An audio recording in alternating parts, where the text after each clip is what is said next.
Hi everyone, this is Gillian, and for this project, I'm going to discuss how we apply the cultural and comparative approaches to narratives. Narratives in general are expressions of an individual's or a group's experience and observation of the world. They can come in the form of stories, poems, and songs. For this discussion, however, we are going to look specifically into creation myths. These are narratives that exist before the dawn of science, and they try to explain the origins of the universe and the beginnings of human life. Each group of people or culture tends to have their own creation story, and it's usually the primary foundation of their identity. In his book, The Oxford Companion to World Mythology, American philologist David Leeming says that creation myths explain in metaphorical terms our sense of who we are in the context of the world, and in so doing, they reveal our real priorities as well as our real prejudices. There are a few methods used in studying mythology, and for this project, I'm going to use two of them. One is the cultural approach of analyzing myths. In this method, we look for the unusual, we look at the dialogues, the repetitive, and the detailed in order to extract what is important in the narrative. Then we are also going to use the comparative approach in which we try to see the similarities and differences between or among different narratives in order to see trends or patterns, and from there be able to draw conclusions or inferences from the data. And I'm going to apply these approaches in studying three creation myths from a particular geographic region. The Enuma Elish and Genesis both came from Mesopotamia, which is the region between the Tigris and Euphrates rivers in modern-day Iraq. Then we are going to look at the Greek creation myths. In particular, we are going to look at Hesiod's Theogony and some selected items from Works and Days. In Enuma Elish, we are introduced to a strong female primordial, Tiamat, who is described as the one who gave birth to them all. She is motherly in the first part of the myth, which points to a matriarchy in the Sumerian culture. I also think that this alludes to a fertility-based religion, which makes sense for a civilization that heavily depends on agriculture. Later on, however, she turned into the mother of monsters and threatened the other gods. While this could point to a temperamental deity which brings floods and chaos, this could also give way to the necessity of bringing in a hero who could defeat that which is old and feared. Marduk, a male god, was the one who killed Tiamat, and from her corpse created the heaven, the earth, and most everything in it. This ushers in the patriarchy, which is believed to have been a Babylonian cultural structure. Because of such a massive feat, Marduk became the supreme deity among lesser gods, which shows a hierarchy of power. In Genesis, we see order and organization in the creation of the universe. The mindset of functionality is very much displayed in every object created in every particular day.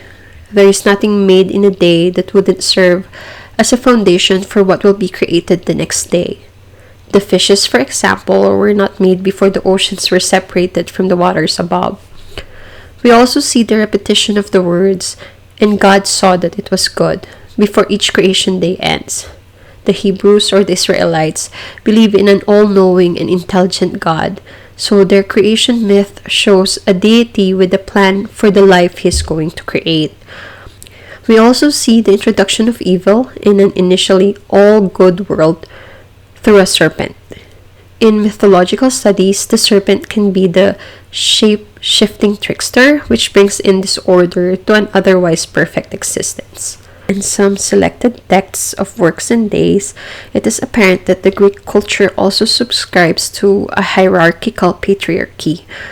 The supreme deity of every generation, Uranus, Kronos, and Zeus, are all male sky gods, as opposed to the female earth goddesses.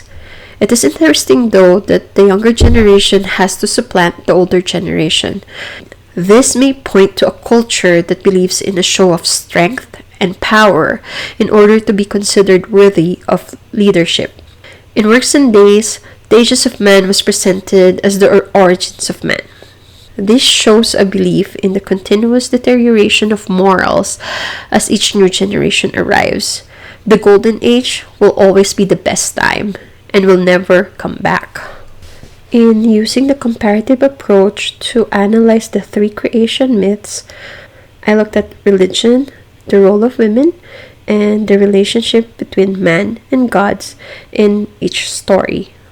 Polytheistic religions described in Enuma Elish and the Greek myths show a culture that needs distinct deities to govern every single aspects of human life, while the monotheistic religion of Genesis shows an all-knowing, all-powerful God. While the role of women seems different as described in each myth, it is interesting to note that her presence or existence leads to a break from idyllic life. For example, even though Eve was created in Genesis to be the helper of Adam, the fall of man was facilitated through her. They were sent out of the garden, and from then on, man has to toil the land in order to provide for their needs.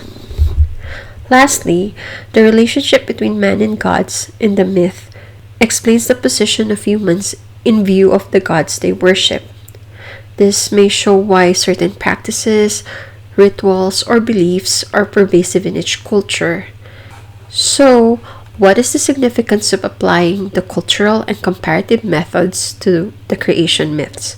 The cultural method allows us to appreciate human reality that are larger than our own cultural bias.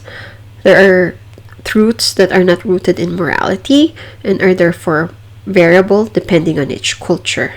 The comparative method allows us to see the universality of myths as truthful metaphors. The similarities and differences in each creation myth reveal the same human need of figuring out our identity. It is true that each culture has a different explanation or interpretation of the world around them, but it all goes back to the collective psyche. Now that we know how the methods apply to classical narratives, let's try applying them to a modern narrative. Let's take the 2021 film Free Guy for example. The gamer subculture is obviously being portrayed in this film as this is the story of a non-player character or an NPC in an online role-playing game. The work culture and ethical issues in today's business environment were also presented in a comical way by the characters of Antoine and his programmer subordinates. In a lot of ways, this is also a creation myth, in that the code for the life itself program eventually gave free will and self-awareness to the NPCs in the gaming system. Applying the comparative and cultural methods to modern narrative is somewhat similar when being applied to classical myths, in that we also look at the unusual, the dialogues, the repetitive, and the details.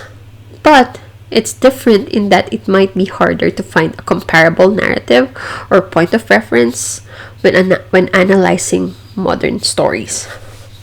What are the benefits of applying the methods to contemporary narratives? First, we are able to appreciate another culture. For example, in the Harry Potter series, both the books and the films, we are given a peek to the British culture and value. If we remove the magical aspect of the story, we're able to see that Hogwarts mirrors the British educational system. Second, we are able to better understand the structure or plot of the story. While this is very much a given in films and books, it can also apply to songs, most easily noticeable in country music. For instance, in the Kenny Rogers song, Coward of the County, the theme is about the difference between being brave and being foolish. We are able to relate to the father's words, but we are also able to rationalize the son's actions, which goes against his father's counsel. Lastly, we are able to catch other literary or cultural references. For example, in the classical Looney Tunes cartoons, Bugs Bunny often reference or imitate the real-life comedian Groucho Marx. So in this whole presentation, we're able to see that the cultural and comparative methods are not only useful in analyzing classical myths, but is also relevant in the modern times. So thank you so much for listening, and here's the list of the references I used for this video.